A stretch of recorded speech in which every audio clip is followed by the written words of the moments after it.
Welcome to the Soar Above Success podcast, where you'll learn how to soar above your competition. And now, your host, Würk.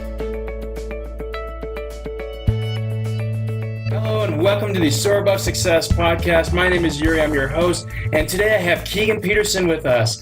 Keegan has a passion for helping organizations improve the quality and quantity of their workforce by utilizing technology solutions. He loves building strategies around and attracting and retaining millennial workforces and consumers. Keegan's specialties are workforce management, business analytics, hiring software, hiring process, learning tools, employee training, employee scheduling, and enterprise sales. Keegan, it's a pleasure to have you here today. Welcome to Soar Above Success. Thank you, Yuri. Thank you very much. Quite the introduction. I really appreciate it. Yeah. So, Keegan, I understand you're deeply involved in the HR space, and your company name is Würk. Why don't you tell us a little bit about how Würk started and how you got involved in HR? Yeah, absolutely. So I've spent the last 8 years, my entire career, selling, consulting, and implementing HR technologies in the retail industry. And a friend of mine had owned a large dispensary group here in Colorado in the cannabis industry and was asking me constantly for advice on tools that he needed to run his business more effectively and to manage employees. I'd give him advice on what to use, and he'd come back and say, hey, people won't work with us. So I realized that there was a gap in the market for providing software technologies to manage employees in the space, so I started Würk, which Würk is now an HR payroll company, software and service company in the cannabis industry. Very interesting. Now, Keegan, being in the cannabis industry, and I understand it's a very underserved market, how does the market itself influence the actual HR processes as far as payroll? Would it be the same as a retail industry, or what parallels can you draw from the retail industry to the cannabis industry? It's fascinating to look at it because a lot of this is tied to tax dollars. So payroll is about, one, paying your employees, but two, is about the government finding an easy channel for them to tax employers. So with that said, the government makes it very easy for any industry to collect taxes on the employees. So the laws are very much the same across all industries, including cannabis. However, because it's an underserved industry, they have these requirements of paying employee taxes. They just don't have a channel to do that. They don't have a channel to calculate the taxes correctly. So it provides a big risk to their business. So there's that aspect of it. There's also the aspect of paying your employees in cash and banking the industry and a lot of other things that go into what we do that make it very specific to our industry. Now, is the cash an issue dealing with the employees and payroll? I know you just mentioned how it's a cash-based payment system. How does that affect the way you operate with payroll? Yeah, so when you look at across the whole United States, there's 160,000 employees in this industry. 90% of them are being paid in cash. Wow.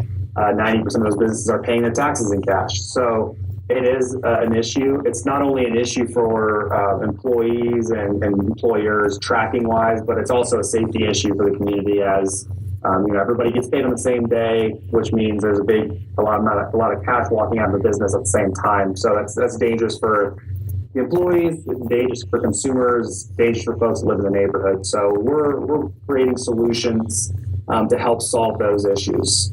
So I can see that being very challenging when you bring a briefcase full of money to work just to pay everyone out. And I'm sure you can't record. You can still record things in a digital way, but a lot of it still has to be counted physically, and you still have to deal with that physical element because you're not dealing with the credit cards, or you're not dealing with any transactions that are based electronically. Is that so? How are you managing the payroll situation? Are you issuing them like a slip where they have the amount, or is it more they're getting a check from you and you're getting the cash? How does that all operate, and how does that work? So it depends. So we've got a solution for both the banked and unbanked population. Right. So for folks that have a bank account, which is few, we run payroll as usual, and we pull money from their account, we push it to their employees.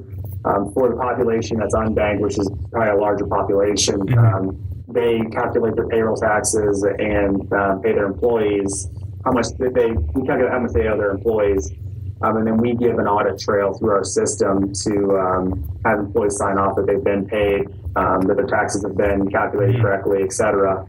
So that they still have that audit trail. So when they do get in the bank account or when they go to pay their taxes, that there's no discrepancy in how much has been paid. Okay, so everything's pretty consistent. You strive to make sure that every employee walks out the door with the right amount of taxes, with the right payroll, with the right payment, and it's even if it's cash based, so everything's consistent. And is there like is this more of a back end that the employer can access and track all this? How does the tracking work for the employer? Yeah, so it's a full suite platform. Right. So we look at the entire employee life cycle from the day you try to attract an employee to your business all the way to the day that the employee decides to leave. Mm-hmm. So anything between that process, we're trying to put some type of technology in the hands of these business owners to track or automate the process. Yep. So when you look at that life cycle, from the day that an employee is hired all the way to the day that he's getting his paychecks, to the day that he's doing performance reviews, to the day he's getting a schedule, there's an audit trail in the back end of the system that tracks all of that. So the business owner, from a high level perspective, can see how compliant their business is. If they ever get questioned or they get audited by the ICE is the auditing body for Department of Labor, they can then drill into the specific occurrence that's being questioned. So it gets very granular to that point of being able to track every single something that happens in the system. But it also gives a high level view so that from an analytical perspective, they know where to invest their time, their money, their assets, et cetera. Interesting. So the way that it makes it transparent for all parties, even government agencies that want to investigate somebody, they can say, hey, we have everything documented on this online platform. Go check it out, go access it, and here's access credentials. Do you offer, go ahead.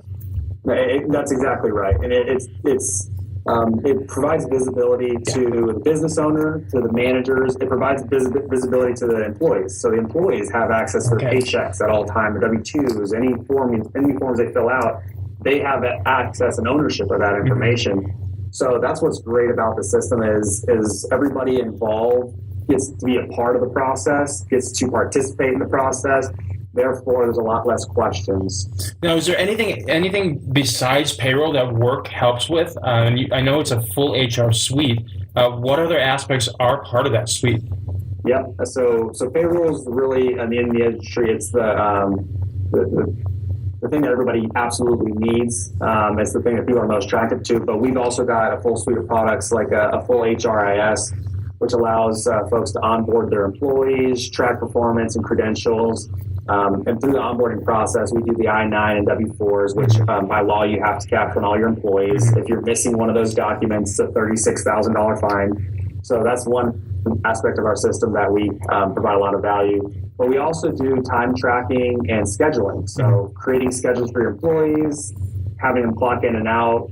Everything's accessible via mobile phone as well. So you can geofence and people can clock in and out from a facility and have a geofence to where they're clocking in at. We do time clocks, and we're building additional services and solutions that are going to add to our suite of products. And when you say geofence, what does that mean? Is it like a virtual fence when you access this area, you're on the clock? So it's it triangulates where you are clocking in at accessing. So let's say you work in a big manufacturing facility. We can geofence that facility so that employees can only clock in when they're inside of that facility from their mobile phone. Because, we're moving to a mobile workforce, especially with the millennial generation. So we've got to provide solutions that they can carry and use all the time. But then you also have the problem of how do I make sure that they're actually clocking in from work and not from home, while they're eating breakfast. So that's where the geofencing came into play. When you're a cannabis employee, I imagine you can't really work from home. No. Unless you have a virtualized system that operates all your manufacturing processes. But I imagine that's kind of down the line and not everybody has access to something like that.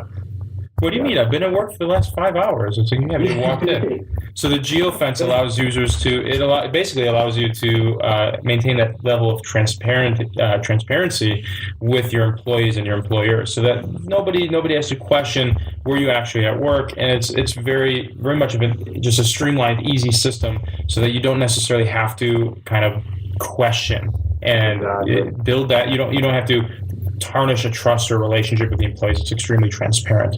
That's a key issue that you brought up there.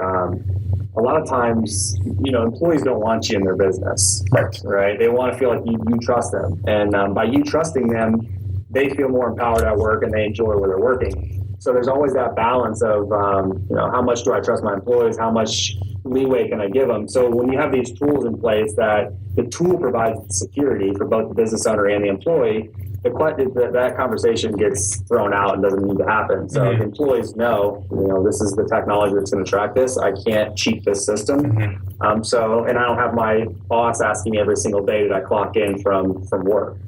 So it makes, that makes things so much easier. Nobody has to, it removes that sort of uncomfortableness when you're dealing with employees. And I've been in that situation where you have to, so you have to question, do I actually have to pay you for those hours? Because what's the result of the work? I don't see any work. There was nothing to show for it. And the employee can say, hey, well, I was actually there. I did this. I got all these emails for you and I emailed these people for you. And it's like, but there's no result. So it eliminates that whole uncomfortable situation where you don't have to question anything. It's just, there it is. It's there. And it makes everything streamlined. Very good. Yeah, and we're seeing, class action lawsuits for the workforce are at an all-time high, and they get bigger and bigger every single year. And I saw a number, it's been a year now since I saw a statistic, but I think it was over $100,000 paid out per employee per lawsuit. So when you start thinking of numbers like that, it's important to have a system in place to protect yourself. Yeah, and so not only are you dealing with time saving, eliminating the emotional uncomfortableness of dealing with the employee, you're also dealing with mitigating legal situations. Yeah, and that's a big one. And I can see that as a very large selling point for work for anybody who doesn't want to deal with a lawsuit from an employee. Yeah. And have you, in your experience, what is one of those situations? What can you give us an example of like what a lawsuit like that looks like? Have you actually seen one firsthand?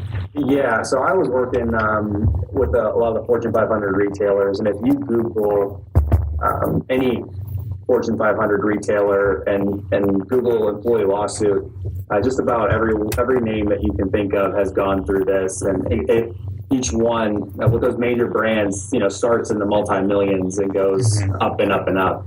So I don't think there's anybody that hasn't been through it, and it's it stems from misclassifying employees to not paying overtime correctly to not offering, the list goes on and on and on. And it's not that these companies do it on purpose. It's that something slips through the crack, or they don't have a process in place or a system in place to track this stuff so it doesn't happen. And that's where, like, when we talk about audit trails and stuff, it's like when you have that, your business is safe. When you don't have it, you're up in the air. And fair enough for a business, it's complex enough to figure out how to generate the revenue and keep it consistent and make sure your employees are all paid on time. But then you have that added difficulty of making sure that you're not getting sued by those employees that you just paid on time. So that helps mitigate the situation. Such a weird situation, and of course, it's not intentional. Nobody says, "Well, I'm not going to issue a W-4 to this person." It's because there's just so much that goes into a business, and only so much that you can personally handle. And not everybody's paying attention to the same level you are as the owner. Not everybody cares to the same extent about the business as you do. Yeah, and that's what I think it's missing a lot of the times in conversation. When I meet with these large, or when I met with these large organizations in a past life, all of these organizations are investing in their people. They look at their people, their employees as their biggest asset. Of course. And when you look at your expenses as a business owner, your employees are your largest expense typically. So that's an asset, or it's a liability to you, depending on how you treat them. And we've seen over the years a shift in how can I make my employees happier and invest in them and turn them into an asset. So not only when they're on the job, they're selling a lot more and they're happy with what they're doing, but then when they go home, they're now recommending your product or brand to somebody else that they care about because they feel ownership in the brand.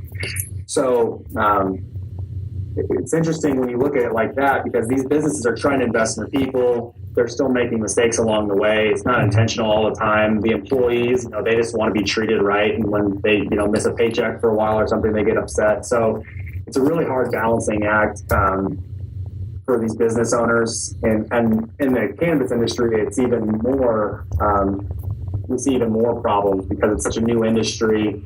A lot of the things that these retail companies are used to having, the cannabis industry doesn't have. We're the only payroll platform in the industry. So if they're not using us, they're either outsourcing their employees to somebody else or they're tracking it on Excel. So a lot of things that. And I'm sure we've all seen those Excel spreadsheets that are like very complex, and really only one person in the entire planet can figure out how to use it. And when you see Excel sheets with hundreds of tabs, you're just like, holy smokes, how do you? I opened it. It's still loading. It's been 15 minutes. Still loading. 50 megabyte Excel file. Like, oof. There needs to be a better solution for this. And that's, you really brought up a really good point, Keegan, in that there is becoming a massive shift, especially in the Denver metro area, and especially in the new technology scene. There's a massive shift in new industries, and this primarily affects all, and I've seen this across the board, not just in technology, but in all the new industries that are being developed, that employees are becoming the central focal point of the business's success. It's no longer that the employer is the sort of higher personality in the situation where you need to abide by all their rules and their structure, and it's some sort of a privilege to work there. On the other hand, it's a privilege to have employees and people who actually care about your business. So the shift is, and I call this the Tech 2.0 shift, where employees are becoming more and more accommodated for, because the workplace truly, we're trying to establish a better relationship between employees and employers so that you're not hating where you go to work every day. You're not drudging the fact that you have to do what you have to do. You're doing it because it's something that you actually truly enjoy, and it comes through with, you have the motivation of going there and representing the business in a very high level way. You're not just going there to go there. And that's sort of the old generation. That's how business was operated, where you grovel to your employer, you went to work, you dealt with whatever you had to. Nowadays, it's more of what's in it for me, right? How does the employee get the most out of the employer, and vice versa? Because like you said, happy employees equals more productivity, equals more business, more revenue, and at the end of the day, it's less headache. They're not inclined to sue the crap out of your business because they had a great time working there and they truly respect the relationship they've established with the owners. That's a really key point. And I feel that work is doing just that for not just the employer, but for the employees as well, by creating that level of transparency. That's so key. Yeah, absolutely. And I think you hit on a great point there.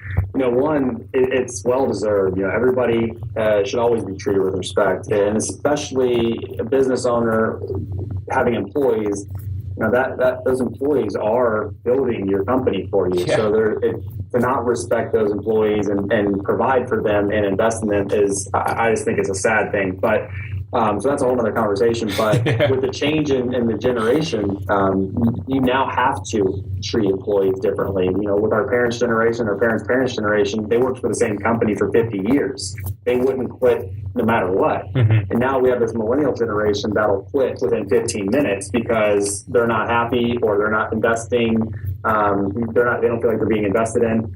So business owners have to change the way that they're addressing their employees and provide a different work environment to keep people happy.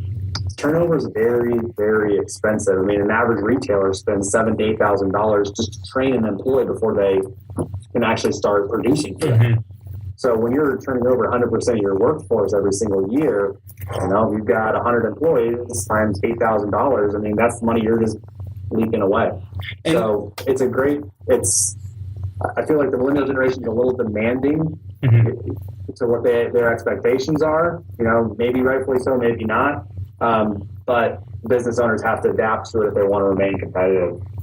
Is that sort of overturn also reflective in the cannabis industry? I imagine in the cannabis industry it'd be even higher because A lot of the jobs are sort of redundant physical labor type jobs. And then, of course, there's the bud tenders and the face of the organization when you first enter the dispensary. But there's also all that behind the scenes that's going on: the growing, the manufacturing, the trimming, the actual production of the product. That takes a lot of work, and it's pretty monotonous. I mean, if you've ever done any gardening, it's there's certain requirements that plants needs, and they don't really talk to you. You go in there, you do your thing, and you got to keep doing it to make sure that the product is being produced to a certain standard. Are you seeing the same level of turnover, or a higher level of turnover, lower level of turnover in the cannabis industry? I've seen higher, actually. So there's a company that we're partnered with called Highest Reward, which is an HR consulting company, and they did a study on employees in the workspace in the cannabis industry, and they found that 90% of the employees that they surveyed look at cannabis as their career. Not just a job, something that they're going to do the rest of their lives. Wow. Which you probably can't find that in any industry. Wow. But then when they asked the next question, which was, would you recommend your job to your friend or family member? And they said, no, I wouldn't. 50% of them said no. So now you've got this population of people that love this industry, love what they're doing. However, they don't enjoy the people that they work for. That's a big problem. Mm-hmm. I've never seen numbers like that in any other industry. So there we are missing the boat in this industry somehow, some way, whether it's, providing benefits or a good work environment. We haven't really got our finger on exactly what it is, but there is really high turnover in this industry. And tools like Würk provide a way to, invest in your employees, give them ownership of their data, their information, their schedules, their availability, things like that we're seeing will slowly turn the needle on that turnover. So I guess one of the ways to turn the needle on that is through training. And I understand you're a very big fan of employee training. How does Würk offer any solutions for employee training, or are there any documentations that you have in the employee portal? Do you have the resources available for the employee that is consistent across the business so everyone has access to these resources? Yeah, absolutely. So one of the portions of our HR module is tracking training and certifications. So one, it gives the business owner comfort in knowing that their employees are trained correctly on the job at hand. Mm-hmm. For the employee, it provides them a portal to see that they've made progress in their job. And, it's almost like a resume, for them. So, we are investing heavily in the training of employees. Our company is moving in that direction. So it's very important. It's the number one, the first reason why someone leaves your organization. It usually happens within a couple of days of them starting their job, and it's because training's poor. Okay.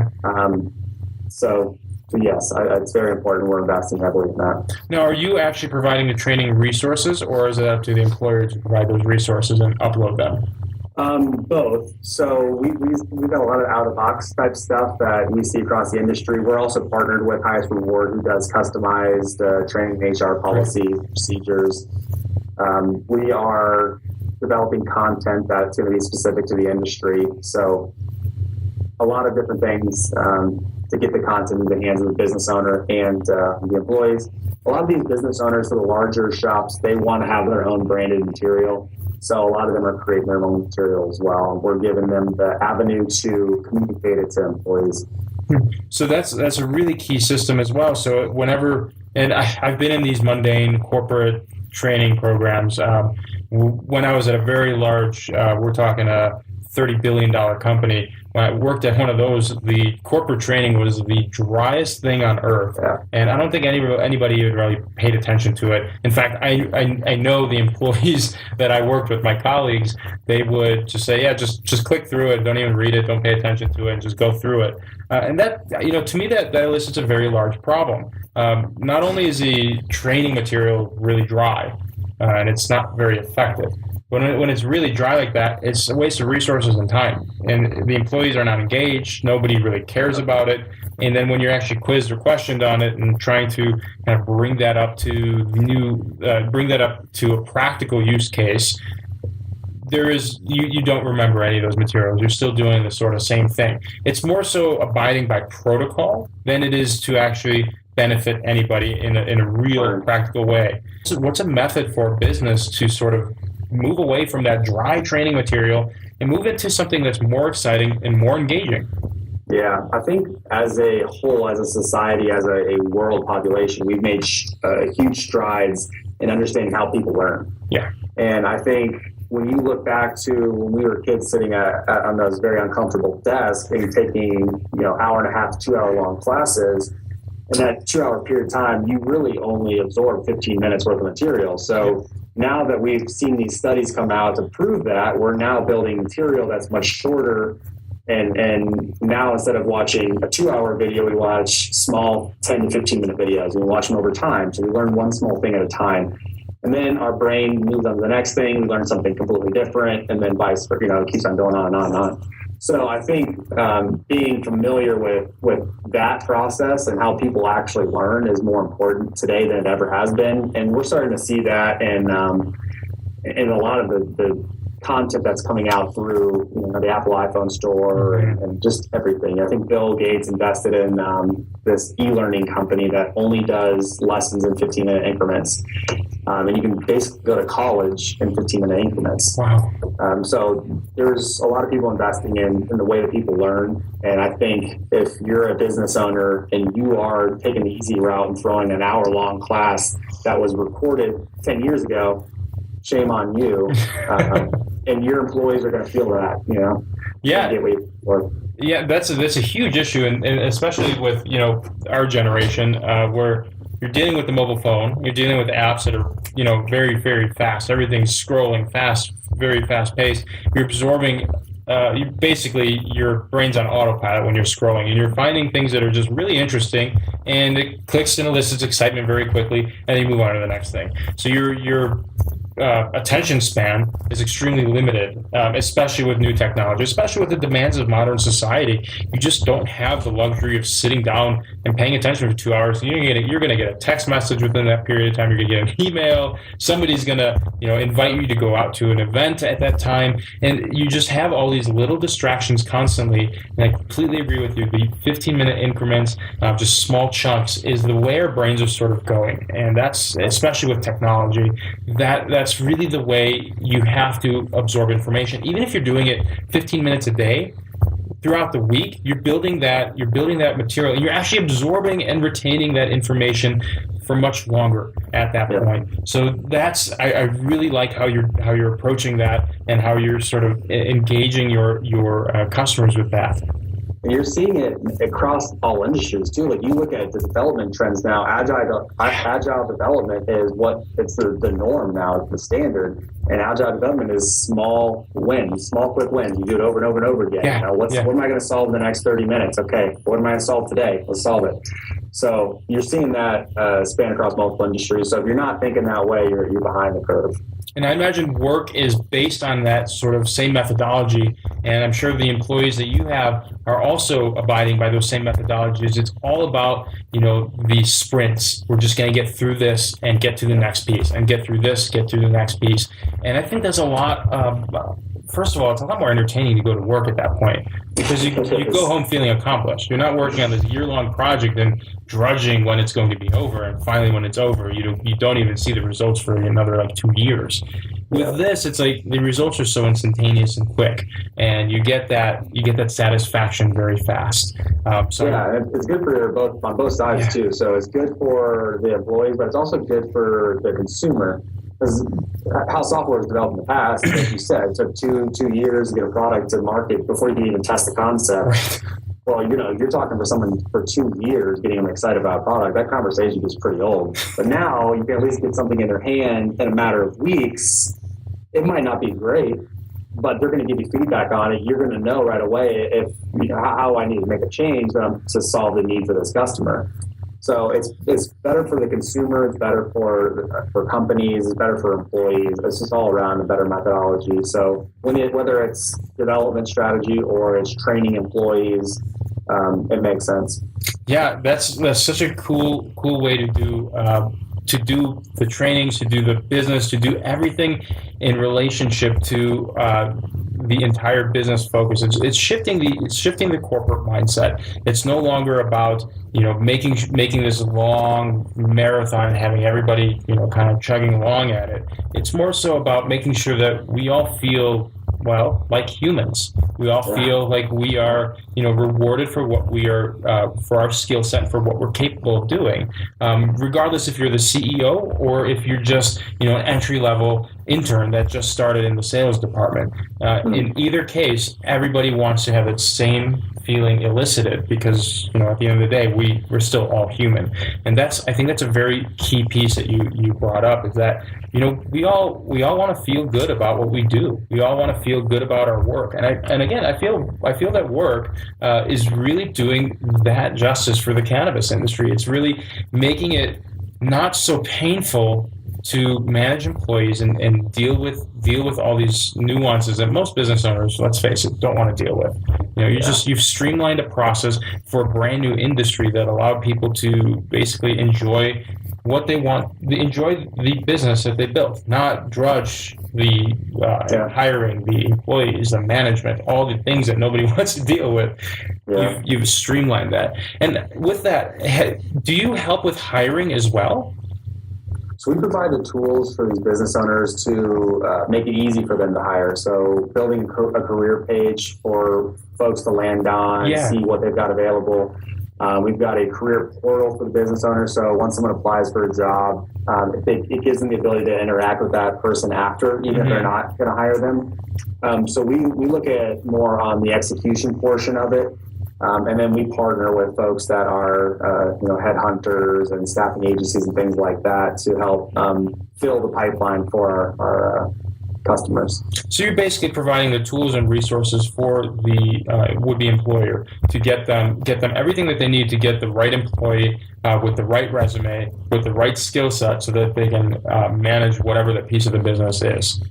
Yeah, we look at our business as the execution portion. So when I look at putting together a strategy, whether it's an HR strategy, whether it's a what kind of products we're gonna carry. There's a consulting aspect of it, and there's the execution. So the planning and execution. So our software really helps businesses execute on their strategy. Part of our implementation process, we're giving them best practice. We're giving them a lot of the strategy that we see across the industry.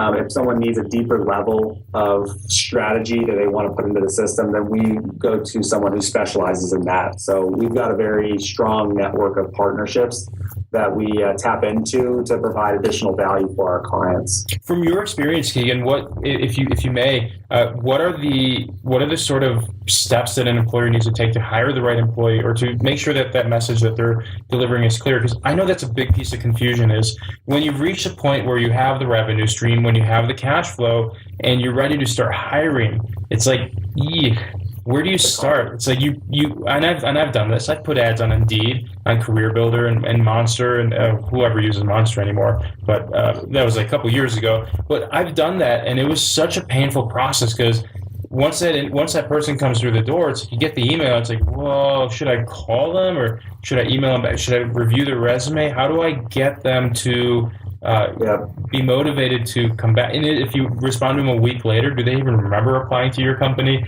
So that's a really key issue that I see constantly coming up with businesses, especially new businesses and startups that are dealing with that sort of difficulty of finding the right employee and how to do it. What kind of advice can you provide as far as the hiring process is concerned? Yeah, I think that the first piece of advice, I actually wrote an article about this a year or so back. Nice. The first piece of advice is to provide a method for you to capture a lot of applicants.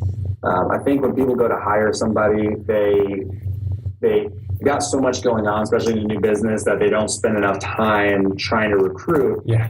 And they're interviewing 2 to 3 people for a position instead of 20 to 30 people for a position. So I think the first step is whether you're doing it over email, or whether you're doing it if you have a career page, or you're using Monster, Indeed, one of those companies, find a way to attract or digitally get a lot of applicants in your system. Be very clear on what your expectations are for the job.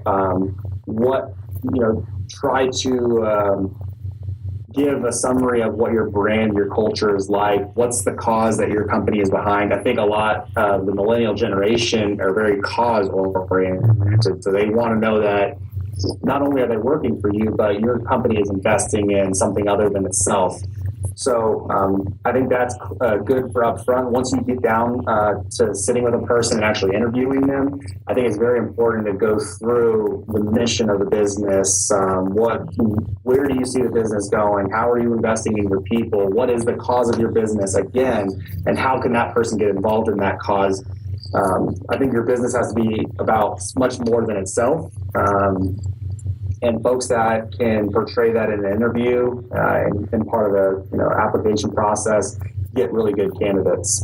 And are recruiting agencies a good tactic? I know that's sort of like the next step is like they've figured out the whole employing process, and they'll give you the filtered candidates that are more or less qualified, and they're kind of these are the cream of the crop that we found. Are recruiting agencies a good strategy for employers as well? They are. Absolutely they are. They cost money, but there's a reason why you pay them a lot of money, because they find really good candidates. Mm-hmm. So anybody that's recruited anybody to work for the company knows how difficult it is, especially right now. We're seeing, especially in the technology industry, that it's hard to find good quality talent out there right now, because when they find a spot, they don't want to leave. Right. And people are investing so much in these employees. So, I think so. Good. Yeah, and that's a really difficult thing for a lot of people to deal with, is that there really isn't a whole lot of talent that's left out there. And when, especially somebody because when we were in my generations, when we were brought up, we went through like the whole 2008 crisis, and at that point there was literally no jobs available. I graduated in 2010, and that was sort of like right after. And once they got spit out of college, it's like, all right, go find a job. And there was quite literally nothing available. You would hold on to anything you'd grab anything that was there. And I think in Denver, we've had a little bit of a shift, especially with the technology field, is that there are so many good employees that came out because they had to bust their ass to get better at whatever they were doing, so that they can work for the bigger companies, they can get a better salary. And now they've landed these great jobs, and you're right, they don't want to leave. They're there for as long as they can be until the resources are exhausted, or they're not learning anymore, or they get bored and they want to switch career paths. And even so, it's usually up to them to decide where they're going to go. The employer has to be extremely attractive and really make an effort for them to become a partner with their organization. That's a really interesting key piece of information, and I think that it's something that most businesses really overlook, is that you really want to be as attractive as possible. And now in a competitive market, you have to be. There's no opportunity for you to kind of fly by the wayside. So Keegan, we are getting a little bit close to time here, and I really appreciate you coming on here at Soar Above Success. I've learned a tremendous amount about work, the cannabis industry, what you do, your history, and a little bit of information even about hiring. I think that was so valuable. What 3 things can companies do to keep evolving and stay above the curve and stay competitive in this ever-changing environment? Yeah. I think the number one thing, they need to take a step back and really understand their consumer and what their consumer is looking for. Sure. And then they have to build an employee base to provide that service for the consumer. And when they build that employee base, they need to understand who's going to be the best person to interact with your consumer, who's going to be very passionate about the job, who's going to love and be passionate about your brand.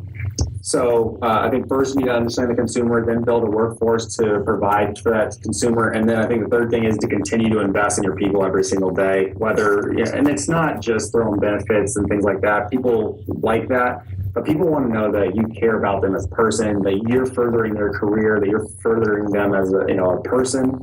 So finding ways to just invest in the people that are around you. One, it's going to make your life a lot better. It's great being around happy, great people, hardworking people.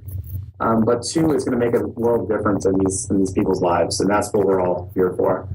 Yeah, that's such a key piece to treat your employees with the utmost respect and not just throw benefits at them. Crazy concept. Yeah, right. Like, who would have thought? Employees, lifeblood of a company. That's news to me, right? especially when, and again, I guess this really comes from a lot of the manufacturing industry and the transition into the technology field. We're not dealing with the sort of hands-on physical labor anymore, and at that point it was like skilled labor. Now we're moving into skilled labor more on the internet, more on the sort of virtualized side. So you're sitting on your butt most of the day trying to figure out, and you got to keep people entertained, you got to keep them happy, you have to keep them motivated, and there's a lot less sort of that social interaction, especially from a developer or somebody who's really high in high level code. There's very little human to human interaction in that case. Where in the manufacturing industry, 40, 50 years ago, there was a lot more interaction because you're in a group setting and you're just, you're able to communicate with anybody you would like. You just walk down the aisle and you see all your friends that day. But in this industry, you're constantly thinking about your code or you're constantly thinking about whatever it is, that task that you're doing. And so there's a lot, I feel that sometimes there's a lot less interaction, and you have, as an employer, you have to kind of bring that up. And that's why we have so many of these great employee team building activities and all these benefits where you go out, and if you have the unlimited vacation, I know that's getting more and more popular. Yeah, that's what we're doing. And that's awesome. You go, because what that does is it tells me, hey, I trust my employees. You guys do what you need to do. And it also, from an employee standpoint, you say, hey, they trust me enough that I can go anywhere, and you won't abuse that. It's the fine balance. You'll go usually for 2 weeks still, even if you have unlimited vacation, because you're vested in the company. You want the organization to succeed because you believe in that message and that mission statement, like you mentioned. Exactly. I think you look back even in history, and I know we're closing up here, but when you look back to even the manufacturing facility like the Ford Corporation, Henry Ford found a way to invest in his people. He paid everybody that worked in his factories more than anybody else did because he wanted them to afford. He wanted them to drive a car. And then you look at Google, who created these work environments that blew everybody's mind. Everybody wanted to work at Google because they could have a bed next to their desk, and they had free lunches and free haircuts. So you just think about, you can get very creative on how you're investing in your people, more than just a paycheck and benefits. And you can look at history for some of those answers. And when you're not dealing with the individual kind of nuances of the business, the operational side of things, when you have a company like Würk doing that for you, you can actually take the time and focus on building that organization and the team that you want. Yes, that's exactly right. Exactly right. Don't get yourself bogged down in the paperwork and the things that don't matter. Let someone else do that for you, someone who's going to do it right every single time. Yep. And then you can spend time with your employees, your business, and your consumers. Exactly. And, there's this very similar concept with, any outsourced development company or even an agency, a marketing agency. Look, we can't be everybody to everything or everything to everybody. We're not specialists in every field. A business is a business to the market that they serve. And when they get hit with a curveball, when they have something difficult that they don't know how to handle, most of the time there's a professional organization like Würk that can manage it effectively and do it right every time. So when you deliver that material to Würk, you have that headache-free environment where you can just focus on more revenue, growing the company, better employees, and better satisfaction. Exactly. That's it. Keegan, it's been an absolute pleasure to have you on the Soar Above Success podcast. Where can we find more information about Würk or maybe more information about your business? Yeah, absolutely. So www.enjoywurk.com, Würk spelled with a U. Okay. You can also find us on Twitter at enjoywurk as well. Thank you so much. And all the links will be provided in the podcast page on wpsoar.com.